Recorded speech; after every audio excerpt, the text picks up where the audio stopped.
बिस्मिल्लाहिर्रहमानिर्रहीम। वाए नकामी मताए कारवां जाता रहा और कारवां के दिल से एहसास ज़या जाता रहा। मौज़ूद सामीन ग्रामी कदर, आज आपके सामने फ़लस्तीन और इसराइल के क़ज़िये के हवाले से चंद गुज़ारिशात को रखना है।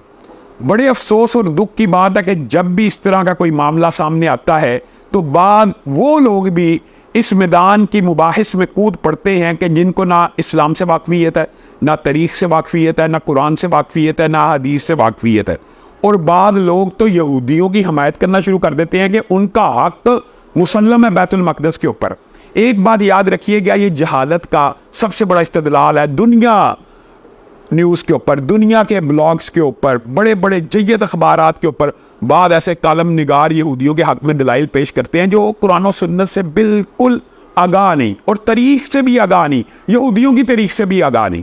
आपके सामने ये चंद गुजारिशात भी रखना। पहली बात तो ये कि फ़लस्तीन के मुसलमानों के साथ पूरी पाकिस्तानी कौम खड़ी है। जिस तरह कायद आज़म मोहम्मद अली जिन्ना ने 1935 से लेकर 1947 तक पाकिस्तान का मुकदमा लड़ा, उसी तरह फ़लस्तीन का मुकदमा भी लड़ा। और ये बानिए पाकिस्तान ही के अल्फाज में वो 10 आपके सामने बयानात उनके मौजूद हैं। जिसने देख रहे हैं अभी वो सर्च करके देख सकता है कि ये इसराइल फ़लस्तीन के क़ल्ब में एक नाजायज़ खंजर है, एक नाजायज़ रियासत है। इसका किसी भी किस्म का कोई जवाब बनता नहीं है। बुनियादी तौर के ऊपर जो तारीख़ के एतबार से लोग सवाल उठाते हैं, तो आज ये फ़लसफ़ा भी क्लियर कर लीजिए, अपने ज़हनों को खोल कर ये बात सुन लीजिए कि कुरान पाक में अल्लाह रब्बुल इज़्ज़त ने किबले के हवाले से जो बातें की हैं आपके सामने वो आयत है, वमा जअलनल क़िबलतल्लती कुन्ता अलैहा वाली आयत सूरत बकरा की, क़द नरा तक़ल्लुब वजहिका फ़िस समाई फ़लनुवल्लियन्नका क़िबलतन तर्ज़ाहा। गोया बैतुल मक़दस मुसलमानों का किबला अव्वल था। पहली बात ये समझने की ज़रूरत है।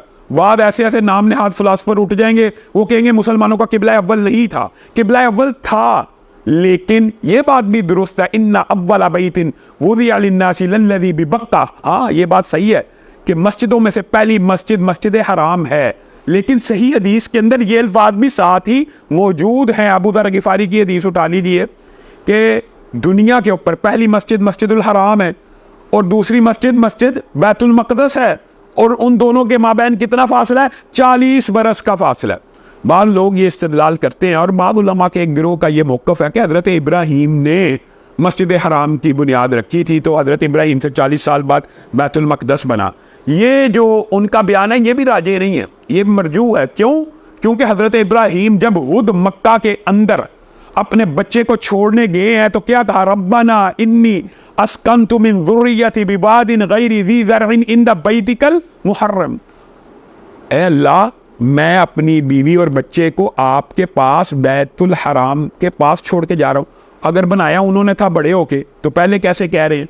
और फिर फरिश्ते ने जब तसल्ली दी थी कि आपका बेटा और इसका बाप यहाँ पर अल्लाह रब्बुल इज़्ज़त के एक घर को बनाएगा, और जब कुरान पाक में उसकी बुनियादों का जिक्र आया तो इज़ यरफ़उ के साथ कवाइद का जिक्र आया कि पहले से मौजूद बुनियादों के ऊपर खड़ा किया गया। और ये बात भी बदीही है कि हर नबी के ऊपर नमाज को फ़र्ज किया गया, तो हज़रत आदम से लेकर एक किबले का होना तो ला महल्ला था, बदीही था।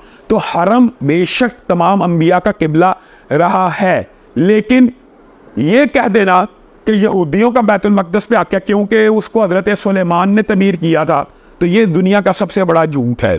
या वो हज़रत इब्राहीम और उसके 40 साल बाद तमीर हुआ, अगर ये मौक़िफ़ मान लिया जाए कि हरम हज़रत इब्राहीम ने बनाया था तो उसके 40 साल बाद, तो फिर भी ये हज़रत सुलेमान की तजदीद तो हो सकती है, दोबारा बुनियादों का उठाना। फिर दूसरी बात ये है कि या ये हज़रत आदम के दौर ही से मौजूद था। हाँ, अब ये अश्काल जो पैदा करने की कोशिश करते हैं मुसलमानों के दिमाग में कि जी किबला अव्वल था फिर किबला तब्दील हो गया, तो यहाँ पे एक बात याद रखिए, अगर बैतुल मक़दस के ऊपर मुसलमानों का हक ना होता तो रसूलुल्लाह ने मदीना में आके हर काम में यहूदियों की मुखालफत की है। और दूसरी तरफ रसूलुल्लाह फरमा रहे हैं 3 मसाजिद की तरफ सफ़र करना ज़ियारत की नीयत से जायज़ है। उनमें एक मस्जिद अक्सा है, एक बैतुल्लाह और एक मस्जिदुन नबवी है, और वहाँ पे नमाज़ पढ़ने का जो 250 नमाज का है, रसूलुल्लाह सल्लल्लाहु अलैहि वसल्लम ने उसी मस्जिद अक्सा में सुबहानल्लज़ी असरा बिअब्दिही लैलन मिनल मस्जिदिल हरामी इलल मस्जिदिल अक्सा में तमाम अंबिया को इमामत करवाई। और फिर हज़रत इब्राहीम के बारे में यहूदी कहते हैं वो यहूदी हैं, ईसाई कहते थे वो ईसाई हैं। अल्लाह ताला ने कहा वो यहूदी और ईसाई नहीं थे, वो मुसलमान थे। तो मुसलमानों का सबसे ज़्यादा हक है बैतुल मक़दस के ऊपर। अगर ये हक ना होता तो रसूलुल्लाह सल्लल्लाहु अलैहि वसल्लम इन मस्जिदों की ज़ियारत को बाइस सवाब ना करार देते और यहाँ नमाज़ पढ़ने को 250 नमाज़ों का अजर सवाब ना कहते। और फिर अगर यहूदियों की हर काम में मुखालफत की है तो रसूलुल्लाह सल्लल्लाहु अलैहि वसल्लम इसकी भी मुखालफत कर देते। तो बुनियादी तौर पे आपको ये बात समझाना मकसूद है कि यहूदियों ने जो इसको अपना इबादत गाह या कुर्बान गाह बनाया, ये उनके मज़हब में भी उनको हुक्म इस जगह का नहीं है। ये बात दुरुस्त है कि हज़रत सुलेमान ने उसकी तजदीद की, क्योंकि ये अम्बिया की सरज़मीन है और नबी आखिरी नबी रसूलुल्लाह सल्लल्लाहु अलैहि वसल्लम तमाम अम्बिया के वारिस भी हैं और आखिरी दीन इस्लाम भी है। तो दीन इस्लाम ही का इस मस्जिद के ऊपर सबसे बड़ा हक बनता है। तो इस किस्म के इश्कालात और बातिल ख्यालात और बातिल फ़लसफ़े, ये जो फ़िलासफ़र बिल्कुल इल्म से बेबहर हैं और इनकी तहकीक बिल्कुल नाक़स और नकम्मी है, जो हज़रत सुलेमान की तमीर के ऊपर इस्तिदलाल करते हुए कहते हैं उनका हक है।